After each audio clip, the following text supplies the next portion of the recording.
Pagbiyahe. Lawaan Petron Superstation and Car Service. The second best station in customer service. Power, performance, Petron.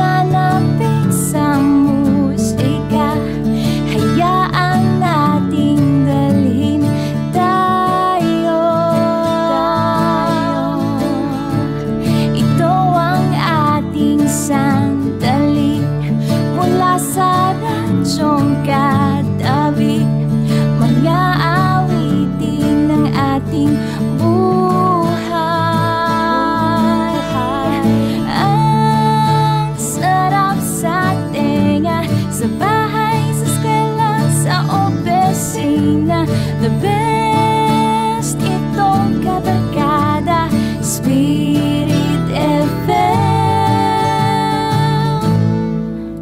Buddy, the best buddy,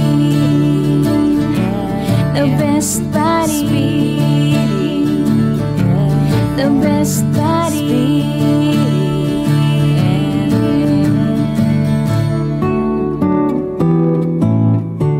May nagtanong sa akin, isang kabataan. Sabi niya, ano ba ang maganda kong gawin sa buhay ko, Father? Sabi ko, ay marami kang pwedeng gawin pero ang nakikita ko, pasayahin mo ang mga nalulumbay. Help others to be happy. Be a witness of joy of your faith. Napakarami ngayong nakasalampak sa kalumbayan. Maglaan ka ng kaligayahan sa mga tao na parang nawalan na, naiiwan na ng tadhana. Dalin mo at magdala ka ng ligaya at tuwa sa buhay mo at sa buhay ng iba. Magandang mission yan.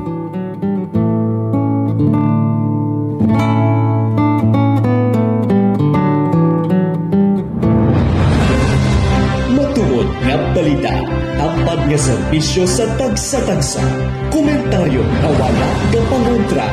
Sa balita, serbisyo kag komentaryo, Spirit FM ang bahala sa panyakan nyo. SP na, SK pa. Spirit, balita, serbisyo kag komentaryo. SPSK sa Spirit FM Rojas. Oras 88.1, Spirit FM Rojas Philippine Standard Time, alas 11:31 sa aga. CMN News Live.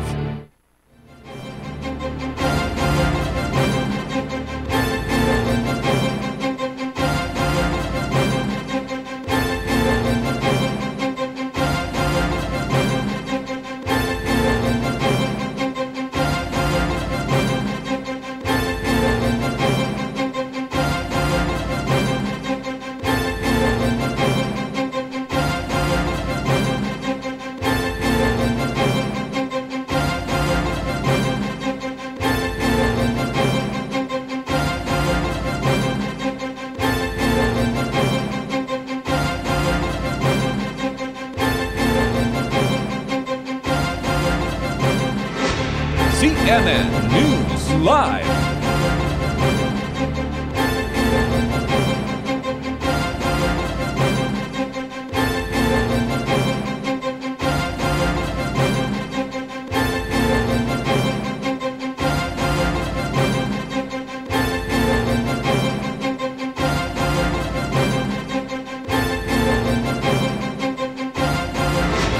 CMN News Live. Maayong aga Banwa Syudad sang Rojas kag probinsya sang Capiz, mayong aga Pilipinas. Mayong aga sa aton nga mga kauturan nga matagpalamati sa 16 ka makabanwanan sa probinsya sang Capiz kag sa 47 ka makabaranggayan sa syudad sang Rojas. Sa gihapon nagapamati kamo diri sa 88.1 Spirit FM Rojas, ang radyo sang Archdiocese of Capiz. Kag sa pangalan sa aton station broadcast team nga ginapangunahan sa aton halangdon nga Arsobispo, the Most Reverend Victor Bendico Didi. Sa atong station manager, Reverend Father Mark Renflor, Technical Director Alagad Mingming Wego. Kaupo sa atong technical staff, Alagad Ana Marie Ledesma. Mangin kaupod nyo sa pag-alagad sa Ginoo pinagi sa pagserbisyo sa tawo. Ini naman sa Alagad Real de la Rosa para sa Spirit, Balita, Serbisyo kag Komentaryo. Spirit, Balita, Serbisyo kag Komentaryo. Nagapangayog kita sang katawran ka nagapaabot sa aton nga pagpanamyaw sa makalagad kag ka-best friend naton. Sa kutob malabutan sining aton nga pagwaragwag subong adlaw sang Huwebes bet sa 18 na kita sa bulan sang Setyembre tuig 2025.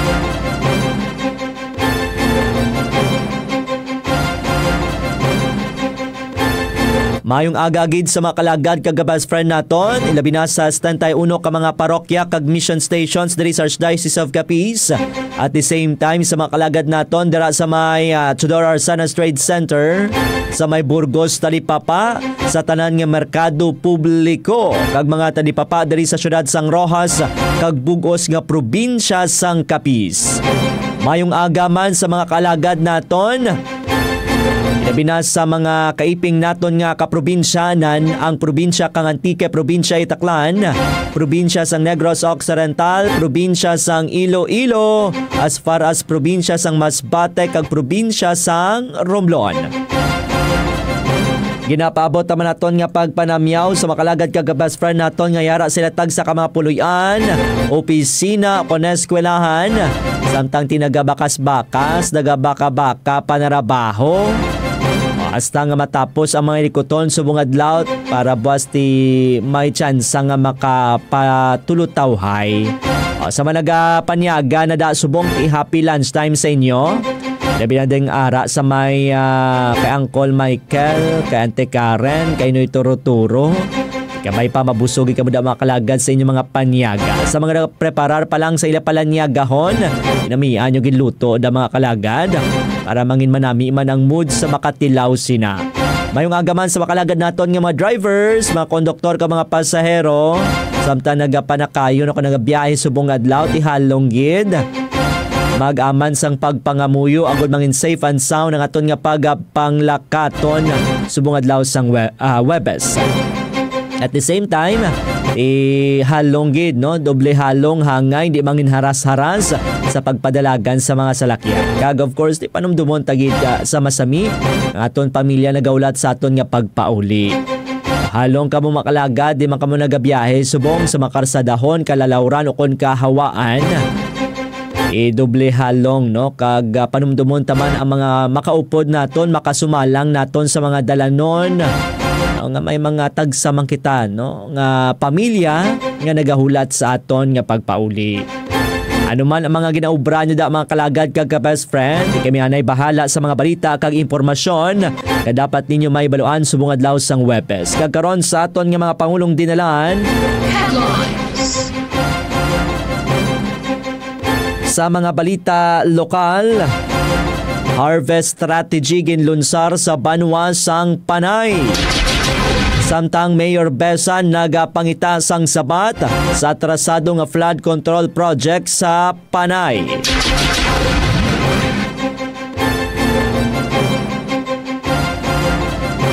Sa balita regional, mga Ilonggo ginkalipay ang serbisyo sang gobyerno kag mga programa sa handog ng Pangulo Caravan. Samtang sa balita national, bag-o nga liderato sang Kamara ginpasiguro nga tinluan ang ila nga ugsaran. Samtang bank accounts sang contractors ginapa-freeze sang CA. Sa dugang nga balita national, La Nina Alert ginpasaka pa sang Pag-asa. Samtang gasto sa security kag staff sa mga biyahe ni Vice President Sara naglabot sa 7.4 million pesos. Sa balita sa simbahan, ululupod nga pagpanindugan batok sa korupsyon katuyuan sang rally sa EDSA. Samtang sa aton nga ay abia balita, soltero nga halos madulaan sang panumduman, hindi matandaan ang mga himata apang nakilan-an ang mga suod nga abyan. Kag sa aton nga showbiz balita, mga kabataan ni Direk Wen nagdaog batok sa ilang masubli sa nagtaliwan nga direktor.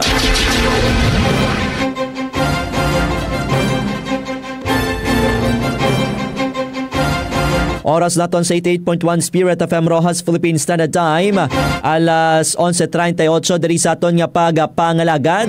Bago ang kaundan sa aton gipanglinyada nga balita, ibaloon naton ang lakat sang panahon sandig sa datos sang DOST Pag-asa. Spirit Weather Update. Sandig mga kalagad sa pinakauling nga report sang Pag-asa, alas 8 ang takda kaina sang Ginkalipay sa mga Ilonggo ang ilan na baton nga nagkalain-lain nga kinahanglanon nga serbisyo kag programa nga ginhatag sa mga ahensya sang gobyerno nasyonal sa tion sang handog ng Pangulo, serbisyong sapat para sa lahat. Nga programa nga ginhiwat sa Setyembre 13, 2025 bilang pagsaulog sang ika-68 nga kaadlawan ni Presidente Ferdinand Marcos Jr. Ang service caravan nagahatag sang katumanan sang pangako sang administrasyon sa paghatag sang matud-tuod kag makahulugan nga serbisyo publiko. Katuyuan sini nga masiguro nga mga programa kag oportunidad sang bulig sa gobyerno direkta nga makalabot sa mga komunidad, ilabi na sa mga nagakinahanglan gid. Suno kay Rachel Ontanillas, benepisyaryo sang tulong panghanap buhay sa ating disadvantaged displaced workers sa Untupad program gikan sa Mulo, Iloilo City, ngang suporta nga iya nabaton ng instrumento sa pagsabat sa nga daw-adlaw nga mga kinahanglanon sang iya pamilya. Alagad mo sa pagtuo kag pagserbisyo. Carl J. Calzado, 88.1 Spirit FM Rojas. Spirit Balita Regional. Maramuging nga salamat alagad Carl J. Calzado sa gindulong report diri sa aton nga pagpangalagad.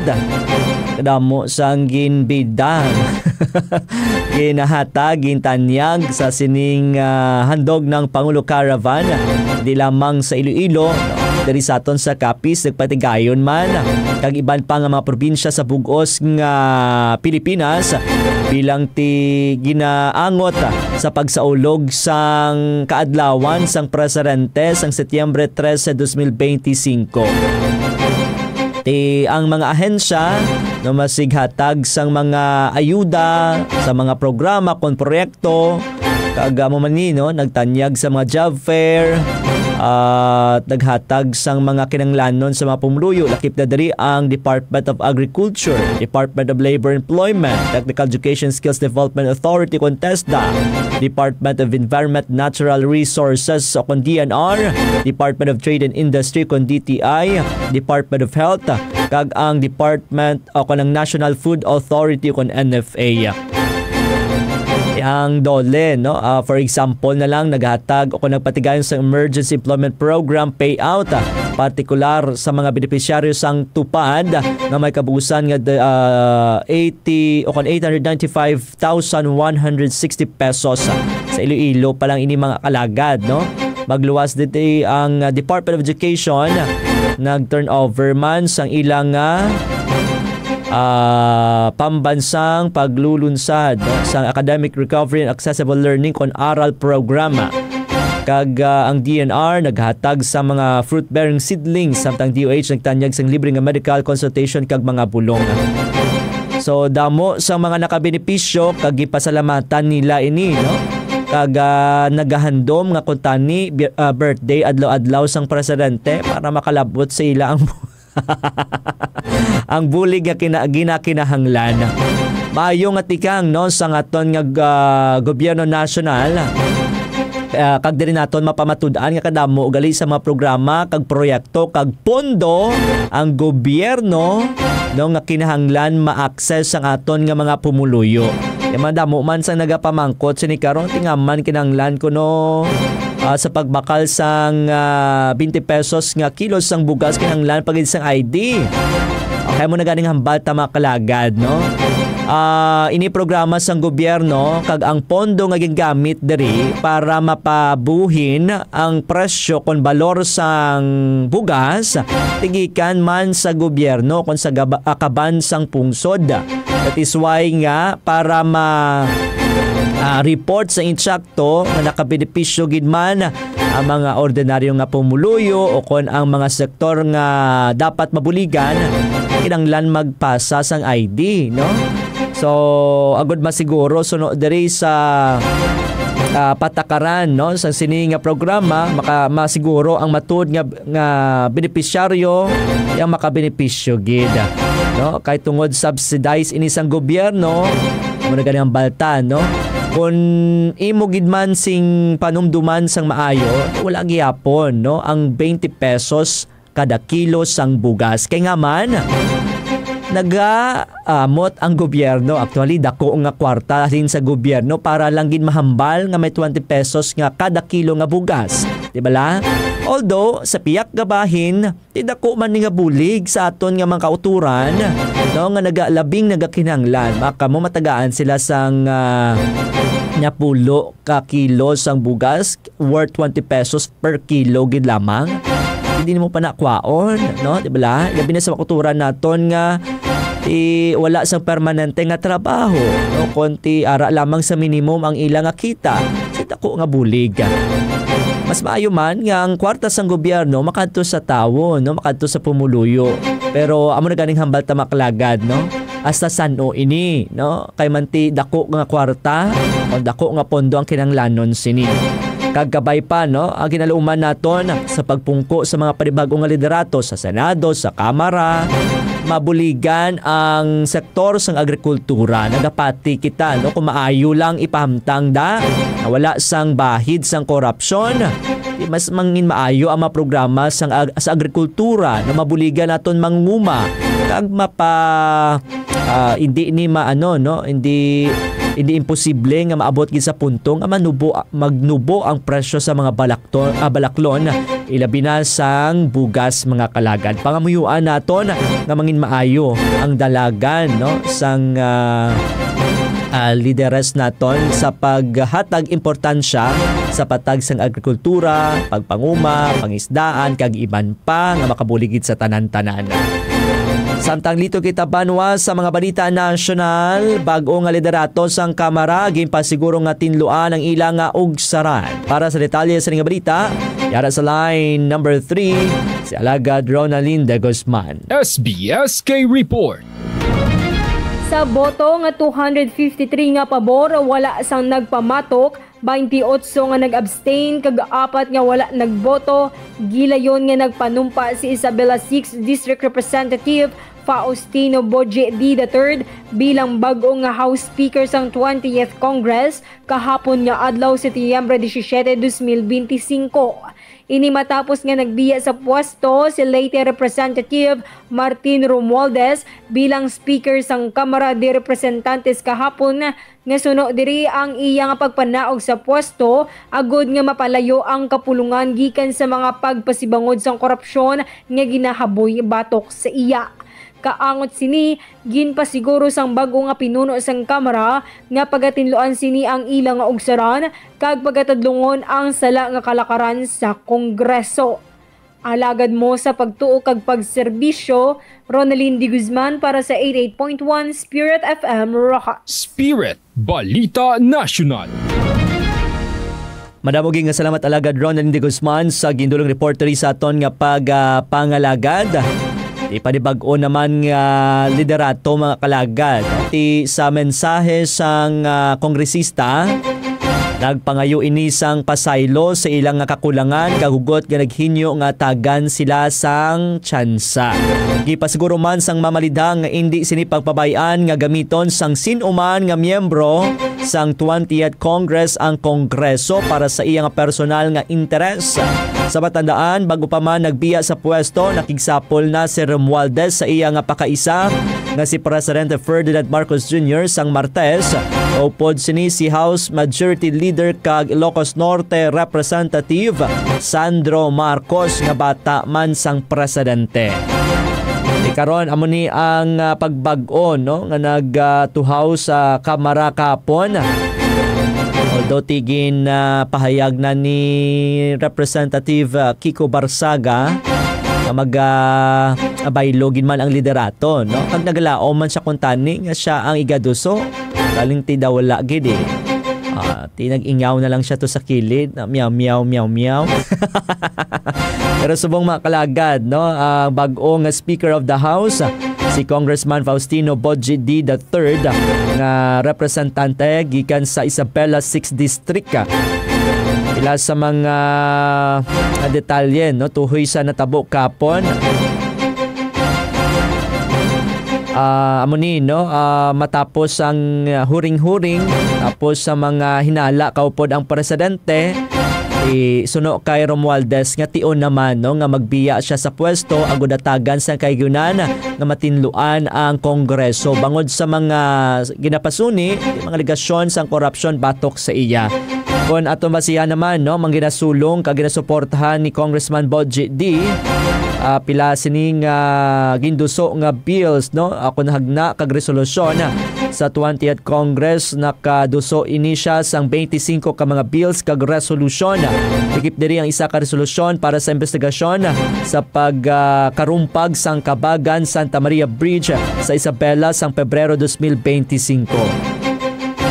Subong mating pagulag no may kangtanan sa budget sang Office of the President para sa tuig 2026. Siya man ang nag-move para sa pagpauntata no sang committee level deliberation sa proposed 2026 budget sang Office of the President bilang paghatag sang respeto kon institutional courtesy. Kag of course di amo man ini ang nagpanawagan sang kahayag pasalabton kag reforma. Sa iyang unang address bilang speaker, gipayag sini no nga pagatinluan sang Kongreso ang ilang hanay kag hindi pagpanugutan nga may sacred cows kag hindi man sini pagprotektahan ang sinuman nga may kangtanan sa corrupt practices. Luwig man sini nga pasangkaron ang Oversight Committee kag mag-kooperar sa Independent Commission for Infrastructure sa investigasyon may kangtanan sa mga anomalya sa flood control projects. And hopefully makalagad sa panibagong nga liderato no mas matagan sa kagayunan na mausisa, mapadalman, maimbestigaran ang mga programa kag proyekto no? Hindi lang sa mga flood kag infrastructure projects. Malakip nang dira ang paghatag sang ayuda no akap, tupad, ano pa da na ginapaagi no sa mga kongresista, mga kalagad o kon sa mga lokal nga gobyerno. Kay manti may mga report man nga nabaton kag hindi man ina sa wala man sa hindi man lipod sa tanan nga nagakatabo man no binang pagpaperma-perma paghatag sang ID na wala man nagakaangkon no sang nagakaigo gid kun tani kag maid-id nga investigasyon. Samtang sa dugang naton nga balita, bank accounts sang contractors ginapa-freeze sang Court of Appeals. Para sa detalye sa nga balita, yara sa liwat sa line number 2 sa alagad Carl J. Calzado. SBSK Report. Ginanunsyo sang Anti-Money Laundering Council akon AMLAC nga ginmando na sang Court of Appeals akon CA ang pag-freeze sa assets sa mga individual ka mga korporasyon nga may kahilabtanan sa manomalya nga flood control projects. Ginpahayag ni AMLAC Executive Director Attorney Matthew David nga ang freeze order ang nagasakop sa 135 ka bank accounts kag 27 ka insurance policies sa mga individual kag korporasyon.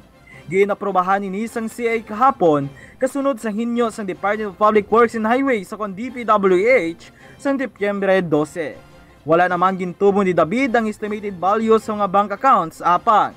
Ginpahayag nga mga bangko ginhatagan sang 24 oras agud magsumiter sang reports tuhoy sa mga nasambit nga accounts. Nagpamalibad man si David nga manghatag sang dugang pa nga detalye bangod sa confidentiality clause sang freeze order. Alagad sa pagtuo kag pagserbisyo. Carl J. Calzado, 88.1 Spirit FM Rojas. Spirit Balita National. Madamogig nga salamat alagad Carl J. Calzado sa gindulong reportery sa aton nga pagpangalagad.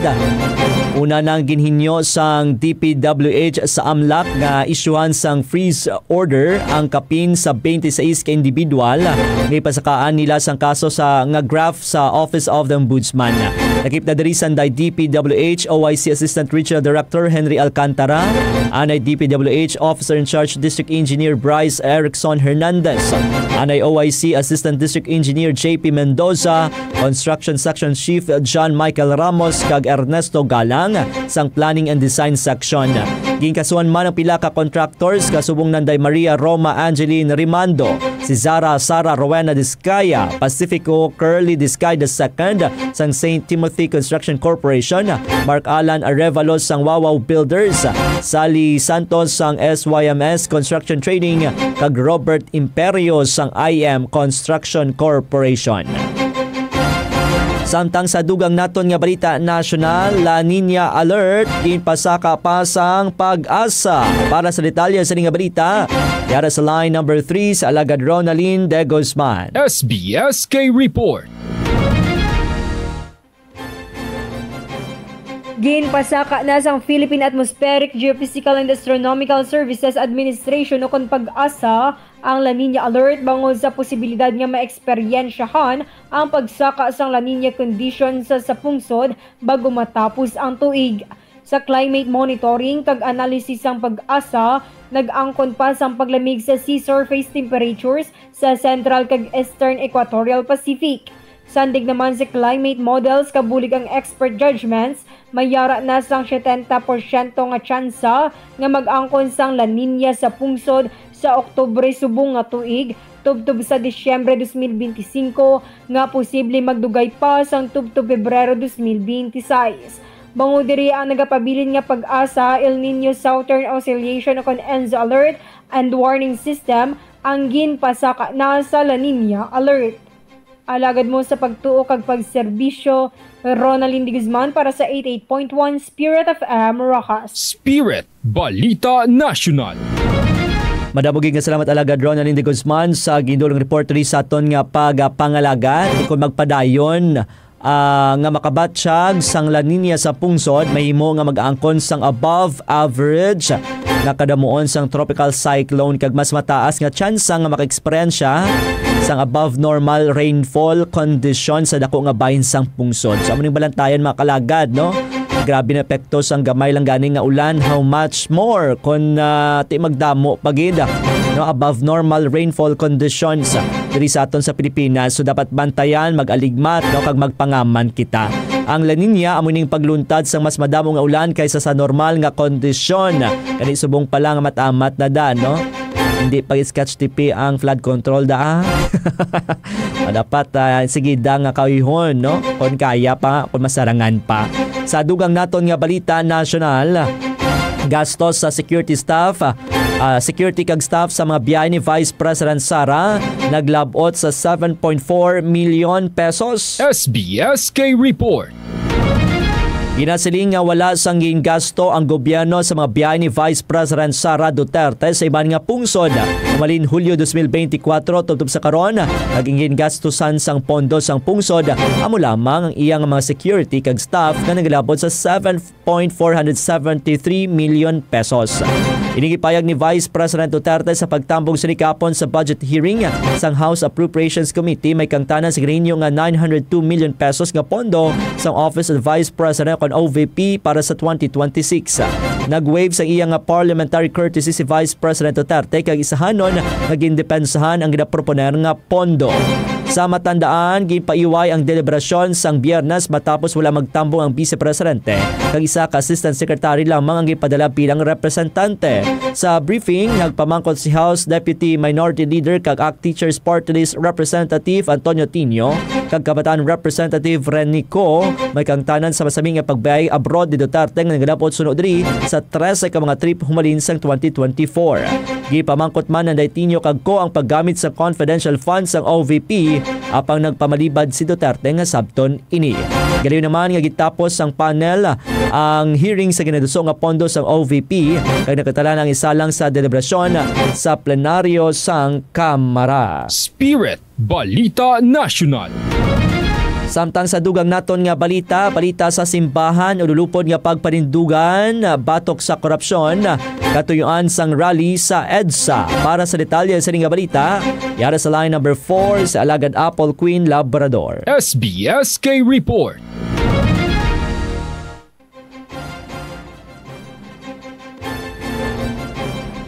Ginathag sang Church Leaders Council for National Transformation ukon CLCNT ang katuyuan kag handom sang nakatalana nga malapnagon nga hublag batok sa korupsyon sa Setyembre 21, 2025 sa EDSA People Power Monument. Suno kay Reverend Father Albert Delvo, presidente sang Manila Ecclesiastical Province School Systems Association ukon MAPSA, kag isa sa mga conveners sang CLCNT nga katuyuan sining aktibidad nga ipakita ang ululupod nga pagpanindugan sang tanan batok sa lapnagon nga kagarok nga nagakatabo sa sosyedad.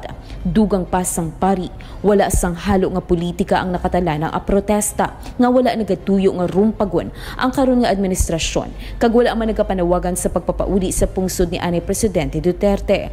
Paathag ni Father Delvo, nagapabilin nga pagpasabat sa tanan nga nagkontrabo sa pagpangawat sa kabansang pungsod ang katuyuan nga igapanawagan sang National Day of Action Against Corruption nga ginbansagan nga trillion peso march.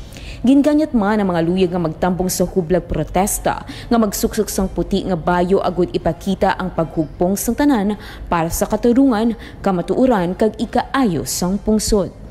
Alagad mo sa pagtuo kag pagserbisyo. Apple Queen Labrador 88.1 Spirit FM Rojas. SBSK Report. Madamoging nga salamat Alagad Apple Queen Labrador sa gindurang reporteri sa aton nga pangalagad. Samtang sa aton nga ay abia balita, soltero nga halos madulaan sang panumduman, hindi matandaan ang mga himata apang nakitaan ang mga suod nga abyan. SBSK Report. Nabuhian sang paglaom ang isa ka pamilya sa San Manuel, Isabela nga magbalik ang panumduman sang ilay mata nga soltero nga nagapakigbato sa bacterial meningitis nga halos madula na ang memorya sa makitaan kag nakilaan sini ang iya nga mga abyan. Sa isa ka programa gipakilala si Brian Resion nga na-diagnose ang bacterial meningitis nga isa ka impeksyon sa utok. Suro sa iya iloy nga si Judy Vina Resion, wala nagasabat si Brian sa tion nga pamangkuton kag hindi man maintindihan ang ginapanghambal sini. Apang sang nagduaw ang mga best friend ni Brian nga sanday Michael John Faraon kag Jomar Aguinaldo, kasubong milagro nga nakilan-an sini ang pangalan sang duha. Suro kay Michael mag-upod na sila sa Ananday Brian kag Jomar kabalin pa sa tong grade 9. Mas labi pa sila nga naging close ang mga mag-classmate sila sa grade 10. Adlaw-adlaw man sila nga mag-upod tag sa kawala sang klase kag paborito nila nga bonding ang food trip. Tagsa ka may problema, yara man sila para sa tagsa-tagsa. Tubtub sa natalupangdan ni Judy sang nagligad nga bulan sang magsakit ang ulo ni Brian kag wala magdugay sang nag-seizure na ang soltero. Gipatag naman sang pediatrician nga si Dr. Ray Laura De Leon kung paano nakaapekto ang bacterial meningitis. So dari nga mahimo ini makuha sa infection sa baga kag sa dulunggan. Kung man ti mahimo magkadto sa dugo, mahimo man nga maglabot sa utok. Nangin emosyonal ang pagkitaay nanday Brian sang bisitaon ini sang iya nga mga best friend nga sanday Michael kag Jomar. Napuno sang mahagpok nga patawa ang balay sang madumduman ni Brian. Ang abyan kagihambal pa ang pangalan ni Michael nga nahimo sini sa una nga kagiyunan matapos nga mag-ayo. Si Jomar naman wala na punggan nga maghibi sang makitaan ang kaimtangan ni Brian nga mahipos sadto o kung sadto anay nga tuman kama sinadyahon kag palalahog sa ila nga grupo. SBSK Report. Samtang sa katapusan naton nga balita, sa patag sang showbiz, mga kabataan ni Direk Wen nagdaog batok sa ila masubli sa nagtaliwan nga direktor. Para sa detalye sa nga balita, yara sa line number 4 sa Alagad Apple Queen Labrador. SBSK Report. Isa si Claudine Barreto sa nalipay nga nagdaog ang mga kabataan sa nagtiriwan nga si Direk Wen de Ramas sa pagpakigbato sa mga ini sa korte may kaangtaran sa ilang pagsubli. Ini matapos sa ginpapakot sa Court of Appeals 15th Division ang kinamatarang sang duha ka adoptive nga kabataan sa nagtiriwan nga direktor sa iya nga mga propiedad sa Quezon City kag kwarta sa bangko.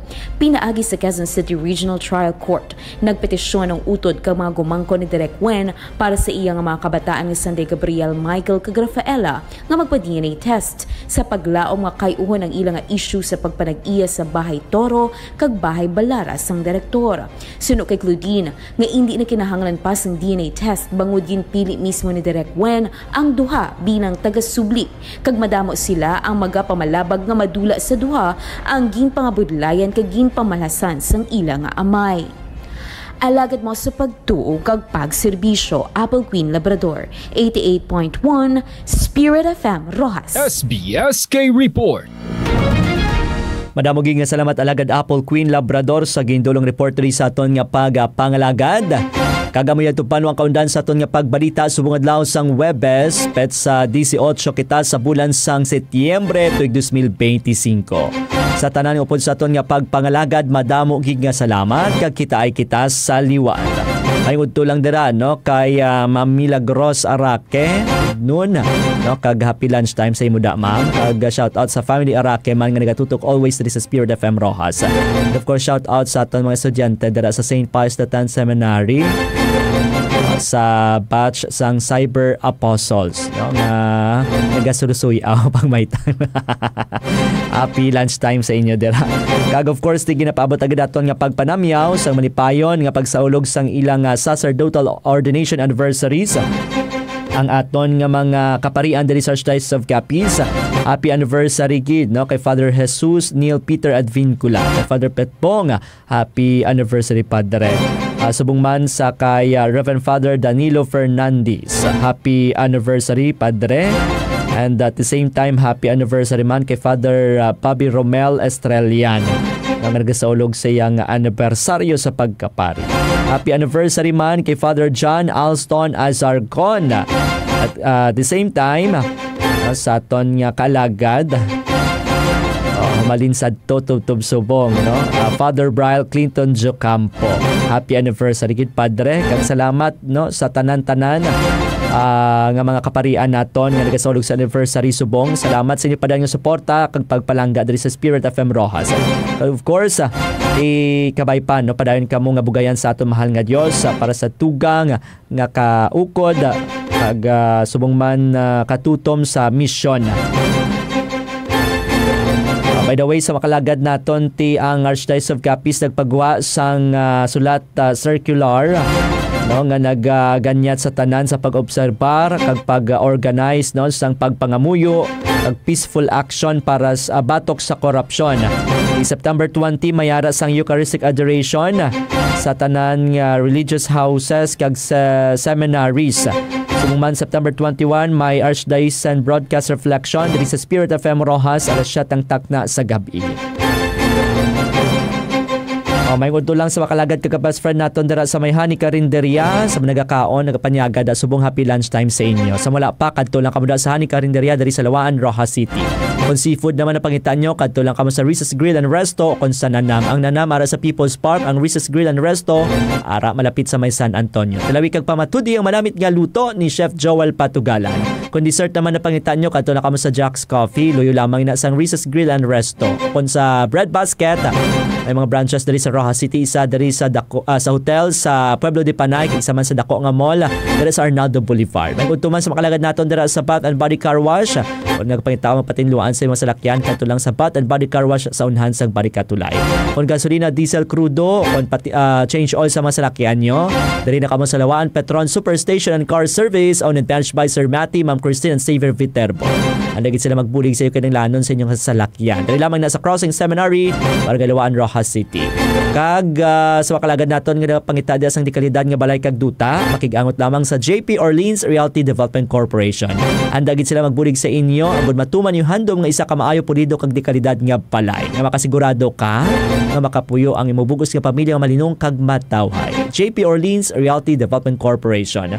mga bulong naman kag vitamin sa pangitaan nyo no sa inyong mga reseta dali ka mo sa Jam Pharmaceutical diri lamang ina no sa Tubang on sang entrance sang Capiz Doctors Hospital. Kag sige ito banwa no mga balita ngayon batian subong adlaw ti salamat gid sa inyo tanan-tanan. Sa pangalan na lang sa aton station broadcast team nga ginapangunahan sa aton na lang Don Garso Obispo, the Most Reverend Victor Bendico Didi. Sa aton station manager, Reverend Father Mark Ranflor, Technical Director Alagad Mingming Wego. Partner Technical, Pakal naton nga technical staff alagad Ana Marie Ledesma. Nanging kaupod nyo sa pag-alagad sa Ginoo pinagi sa pagserbisyo sa tawo. Ini naman sa alagad Real de la Rosa nga nagasiling, hindi importante kung gamay ka o kung dako, taas man o kung nubo. Basta sa masakit ikaw gid lamang mapaylayo, kayong pagtuo hantop kid sa makaako. Mayong udto kag God bless Pilipinas. Matuod nga balita.